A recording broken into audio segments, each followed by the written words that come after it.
Bom pessoal, bom dia. Eu vou começar mais um vídeo aqui. Primeiro eu queria agradecer demais aí o pessoal que contribuiu com o canal, tá? Muito obrigado.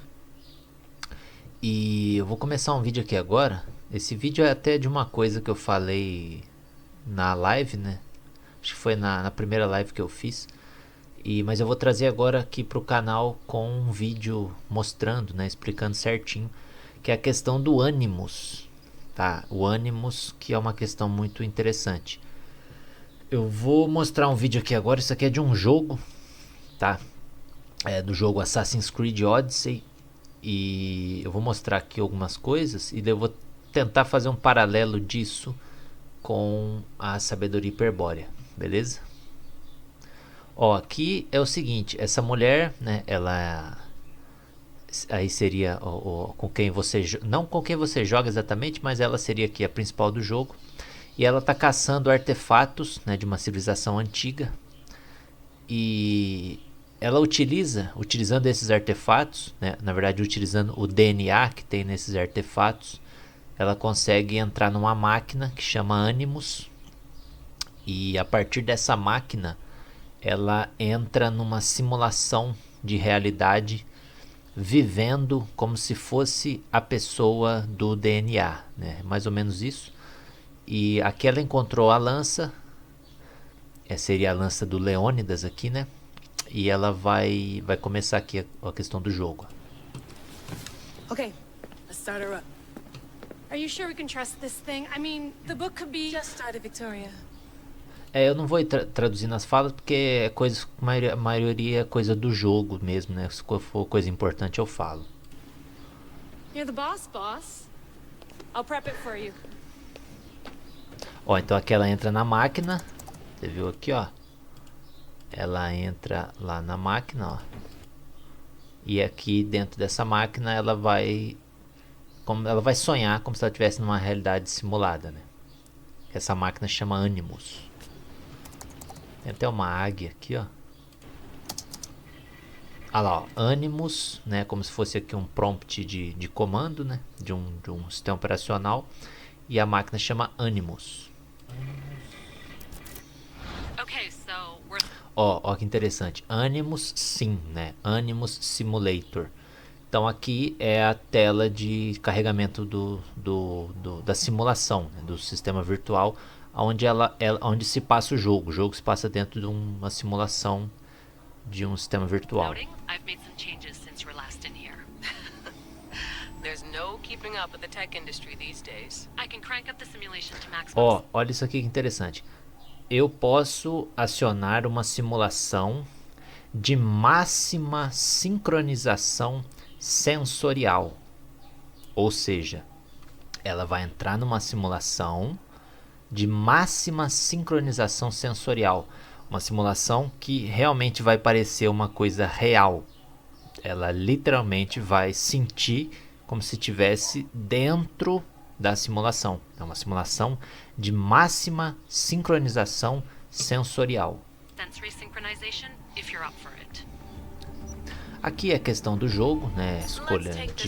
Escolha de dificuldade do jogo, né? Aí ela fala que pode ser trocado depois, é meio que um tutorial isso aqui. Understood.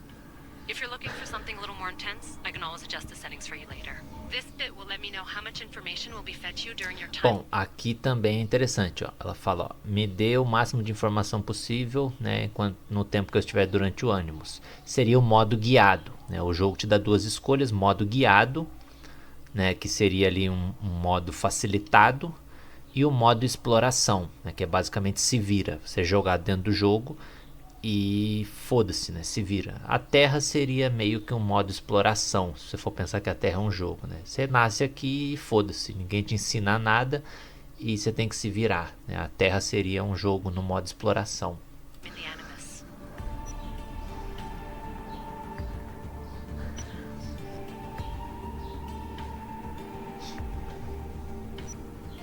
Give me as much information as you got. There's no way I'm going in there without some guidance. Glad to help. You can always change your mind later. Listen, Layla, before you go off... If this book is right, this spear, this story, it will change everything. You're putting a lot of faith in a fairly unreliable source. Historian or not, this guy wrote about magical objects and the will of the gods. He's not Homer. Herodotus. Aqui o que elas estão falando é o seguinte, basicamente ela encontrou a lança baseado em relatos do Heródoto, né? E segundo o que ela encontrou, essa lança seria a lança do Leônidas, e ela é um dos artefatos, né, que dentro do jogo está conectado com uma civilização antiga que chama os Isu, né, que seriam os Atlantes, tá? Basicamente os Isu do jogo aqui seriam os Atlantes. E através desses artefatos, né, ela está buscando mais informação sobre sobre os Atlantes, na verdade, ela está procurando informação sobre eles. E olha que interessante aqui, ó, o DNA. Tudo isso ligado com o DNA, né? Então, essa simulação acontece através do DNA. Was the first recorded historian, so there's a lot more truth in that text than you think. I mean, what better way is there of finding Isu artifacts than by trusting in the guy who claimed to meet an actual descendant? Então aqui ela está falando dos Isu, né, que seriam os Atlantes, e essa lança seria de um descendente dos Atlantes, né, que seria do próprio Leônidas, ou de um descendente do Leônidas, que seria um semideus, né, um homem semidivino. I know, but I need you to trust me. You could be right. This spear, this book, it could all be crap. But something tells me it isn't, and I'm certainly not gonna let Abstergo find out first. you're right. We haven't got much to lose anyway. There's just one small problem. What is it? This manuscript is in rough condition, to say the least. The DNA found on the spear has identified two different individuals. Então aqui ela está falando que o manuscrito ali está numa condição ruim, né? E basicamente ela encontrou na lança, ao invés de encontrar o DNA de um indivíduo, ela encontrou de dois, né? Aqui é interessante fazer um paralelo, ó. You're gonna have to pick which strand of DNA to pursue. The choice is yours. Que aqui entra a questão da dualidade, né? Dentro dessa simulação, você pode escolher um personagem masculino ou feminino, porque a sexualidade vem da alma, né? A sexualidade não vem aí, né, da questão do espírito, né? Essa questão de masculino e feminino no sexo, né? No corpo. Isso é uma questão do corpo humano aqui, da alma. E aí até fazendo um paralelo com a sabedoria hiperbórea, né? A sabedoria hiperbórea ainda fala que a maioria dos espíritos que caiu aqui na matéria são masculinos, né? Mas não nessa questão sexual exatamente, né? É uma questão diferente. Mas eles seriam masculinos. Então, mesmo você em um corpo feminino, você pode ser um espírito masculino, né? Isso até é meio que um paradoxo. Porque essa questão do masculino e feminino que a gente tem aqui, essa noção que a gente tem, né, é mais uma questão do personagem, do jogo, né, do avatar ou da alma, do corpo mesmo. Tanto que isso pode ser mudado até com hormônios, né? O pessoal hoje em dia, e é muito comum a pessoa que quer buscar aí um corpo feminino, às vezes nasceu homem, se identifica aí com um corpo feminino, toma hormônios e o corpo todo se altera, né? Para você ver como que é uma questão, essa questão física, ela é muito maleável. E então o jogo faz até um paralelo com isso, né? É um jogo, uma simulação extremamente realista, né? Uma simulação de máxima sincronização sensorial, aonde você entra nela através do DNA e você pode escolher um personagem masculino ou feminino, né? Então é muito interessante mesmo essa questão.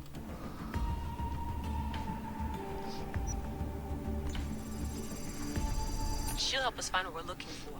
I have a good feeling about this. All right, boss. We're finally good to go.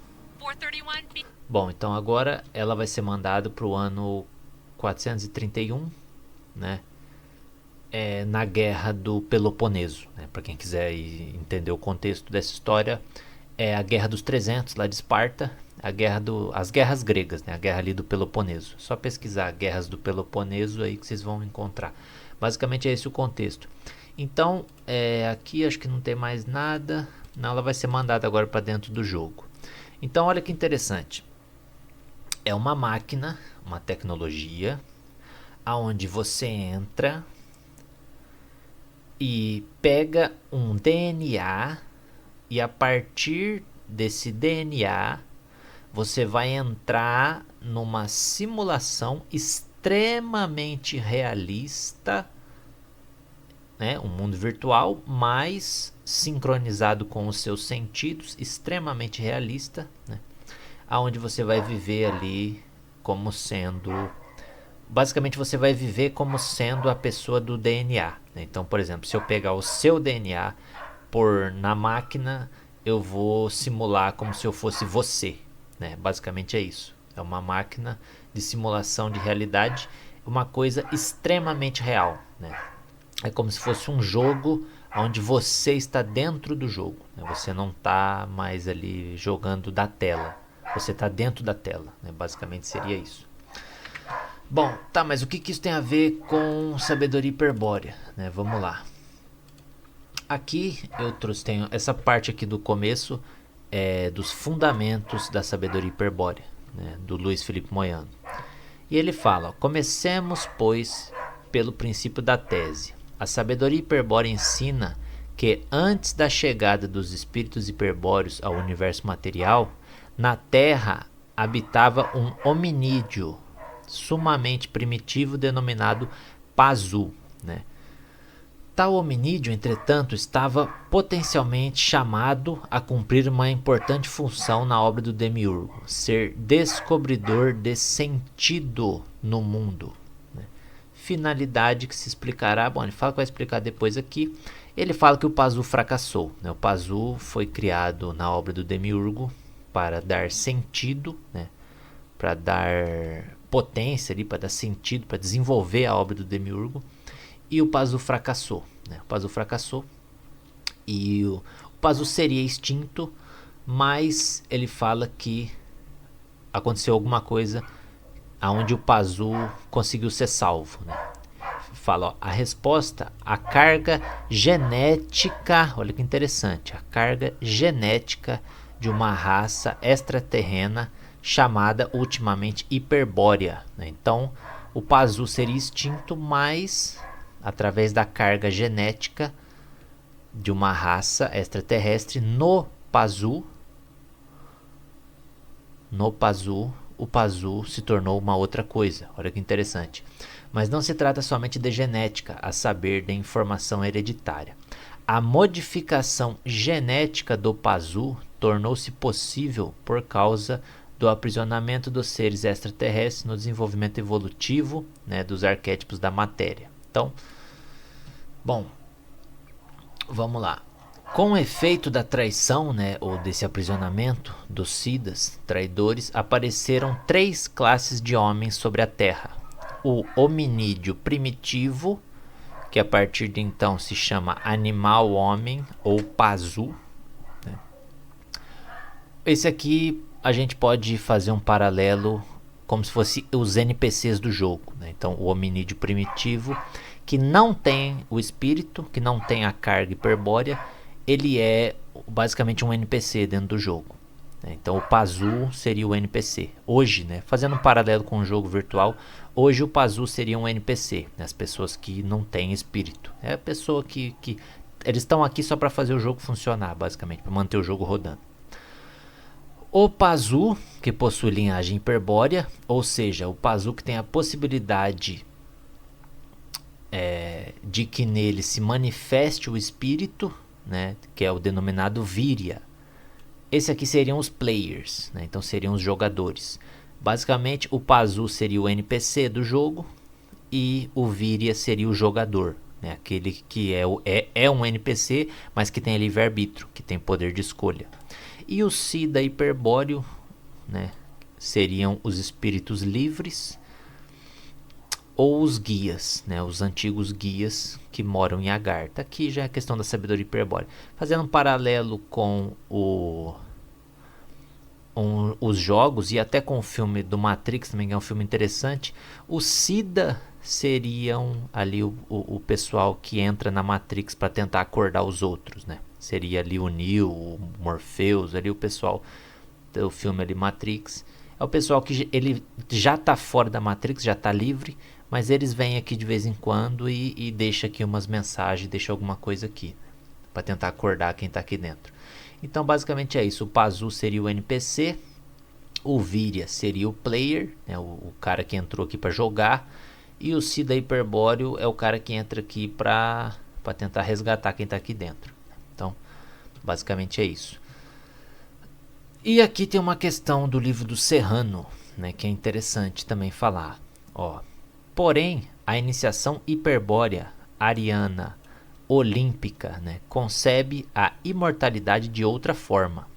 A linhagem biológica pode acabar, assim como a família, a raça e o povo, mas o homem pode permanecer para sempre como membro de uma ordem iniciática, de uma academia espiritual que é druídica hiperbórea, onde se ensina que a imortalidade é alcançada em colaboração consciente, gnose, com a entidade arquetípica, com a mônada, da qual o homem é uma projeção involuída. Olha que interessante, o Serrano fala que o homem é uma involução da mônada. Então vamos lá. Como é que funciona isso daqui? Basicamente é o seguinte. Nessa criação, o demiurgo, né, ele no começo ele emana as mônadas, né, ele cria as mônadas, e as mônadas criam os fractais, né, isso aí eu falei um pouco até no vídeo passado. Então você tem o demiurgo, que seria ali o topo desse universo, ele emana as mônadas e as mônadas criam os fractais, né, que seriam as almas. E o próprio Pazu seria um fractal da mônada.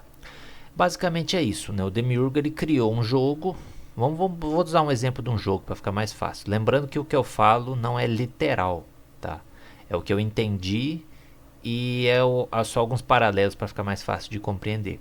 Então vamos pensar o seguinte: o demiurgo ele criou um jogo, né? Ele criou um jogo e dentro desse jogo ele cria ali os arquétipos, ali a programação, a limitação, né, a configuração do jogo. E ele também criou os NPCs, né? O Pazu seria basicamente os NPCs do jogo. Só que o demiurgo queria que o NPC virasse um jogador, né? Então o demiurgo queria que o Pazu, né, o homem, o animal homem, que é um fractal da mônada, né, uma involução da mônada, tá vendo aqui, ó, o homem é uma projeção involuída da mônada, ou seja, um fractal. O homem é um fractal da mônada, né? O Pazu é um fractal da mônada. Só que o NPC não vai criar consciência por vontade própria. É como se você criasse um jogo, você cria os NPCs com as configurações deles, mas você queira que esses NPCs fujam da programação, né? E desenvolvam um livre-arbítrio e tomem vontade própria. Só que isso não vai acontecer, né? Basicamente foi o que o demiurgo tentou fazer. Ele criou os Pazu, né, os animais homens, os NPCs, mas eles não se desenvolviam. Por quê? Porque o NPC não vai se desenvolver. O NPC vai fazer o que ele foi programado para fazer. O NPC não foge da programação. Se você cria um jogo, cria regras e cria personagens dentro desse jogo, os personagens vão fazer o que você criou para eles fazer. Eles não vão fazer outra coisa, né? Mas foi isso que o demiurgo tentou. E não deu certo, óbvio que não deu certo. Porque o NPC, que nem eu falei, o NPC não vai virar um jogador por vontade própria, né? Tem que ter algo a mais para ele virar um jogador. E é aí que entra o espírito. Entendeu? Aí que entra o espírito. Então, o demiurgo criou o jogo, criou os NPCs, criou ali a programação, mas ele falou, mas não tem ninguém para jogar, né? Não tem ninguém para jogar esse jogo. Então os meus NPC não faz nada, ele só faz o que eu mandei eles fazer e não tem ninguém para jogar esse jogo e tá chato, né? Basicamente foi isso. E aí que entrou os espíritos.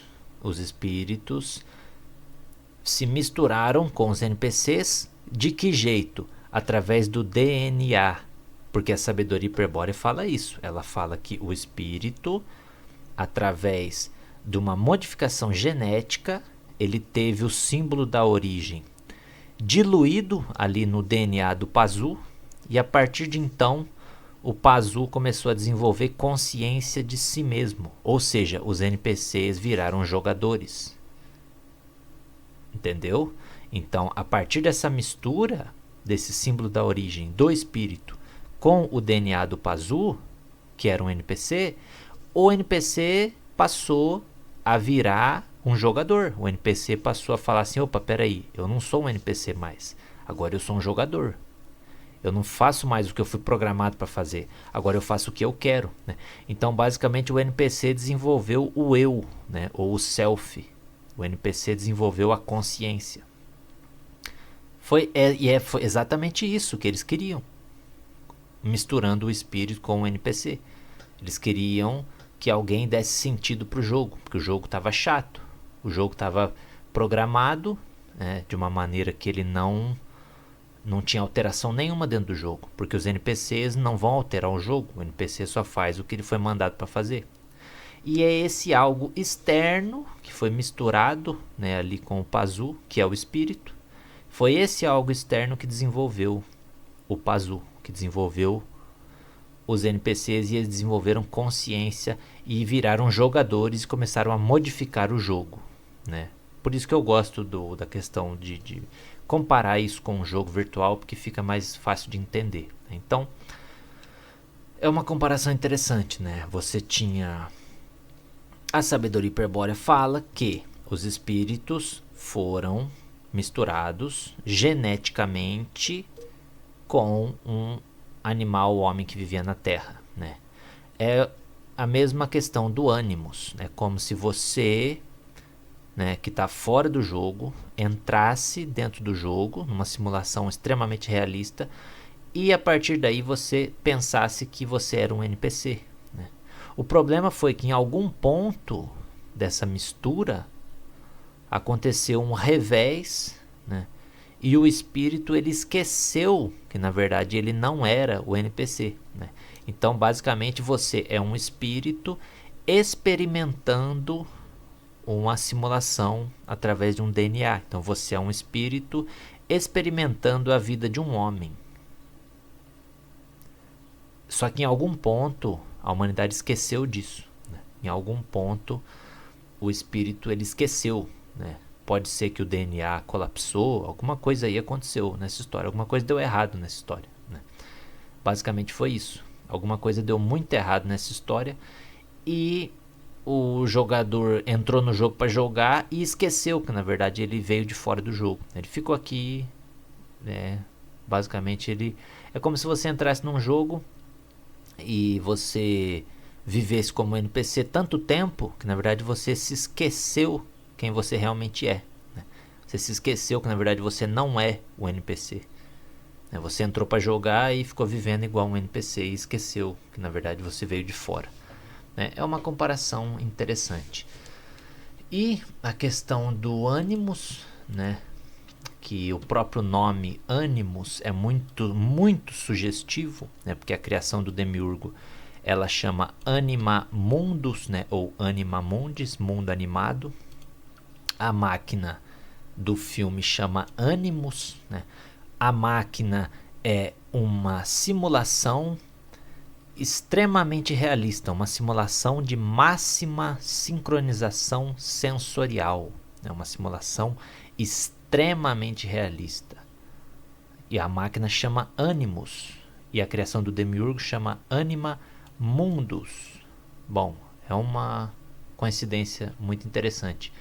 E aqui é uma coisa também interessante que um inscrito mandou para mim, né? A questão da Alice, né? Esse mundo nosso também é muito comparado com Alice no País das Maravilhas, né? Que a Alice, ela entra no País das Maravilhas e não consegue sair, né? Ela fica presa dentro do tempo e não consegue sair. E o termo, né? O nome Alice, quando é feito em cima dele um acrônimo, você tem Artificial Labile Intelligence Cybernetic Existence, né? Ou inteligência artificial altamente adaptável, né? Altamente sincronizada aí com os sentidos, né? É como se fosse um labirinto que se altera conforme você está dentro dele caminhando, né? É uma visão interessante também da coisa, né? É uma simulação, basicamente, uma simulação extremamente realista. É tão real que você pensa que é real, né? E acaba se tornando real porque você dá sentido para ela. Basicamente é isso. E tá aí, né? Novamente o paralelo com a sabedoria hiperbórea. A sabedoria hiperbórea declara que através de uma tecnologia foi misturado, né? Um reflexo ali do espírito foi misturado com o DNA do Pazu e o espírito passou a dar sentido, né? Passando até a pensar que ele era um animal homem. E o jogo faz um paralelo interessante mostrando que existe uma máquina onde você entra com o DNA de outra pessoa e você passa a viver a vida daquela pessoa, né? Então aí eu falo, se eu tivesse uma máquina onde o espírito entra e dentro dessa máquina tivesse o DNA do homem, será que o espírito não pensaria que na verdade ele é um homem, né? Fica aí o questionamento, né? E só para fazer alguns paralelos, lembrando, não leve o que eu falo ao pé da letra, tá? Eu faço paralelos, eu faço comparações para ficar mais fácil de entender, beleza? Quem quiser os fundamentos da sabedoria hiperbórea e os livros do Luiz Felipe Moiano, o link do movimento veganista tá na descrição aí de todos os vídeos, tá? São eles que são os responsáveis pelos escritos do Luiz Felipe Moiano. Quem quiser o livro do Serrano, eu traduzi, né? Tá lá no meu Telegram. Tem 2 livros do Serrano que eu traduzi no meu Telegram. O link também tá aí na descrição, só entrar lá e pegar. Esse aqui é do livro Cordão Dourado. Quem quiser, só entrar lá e pegar. Os links também estão na descrição dos vídeos, beleza? E valeu!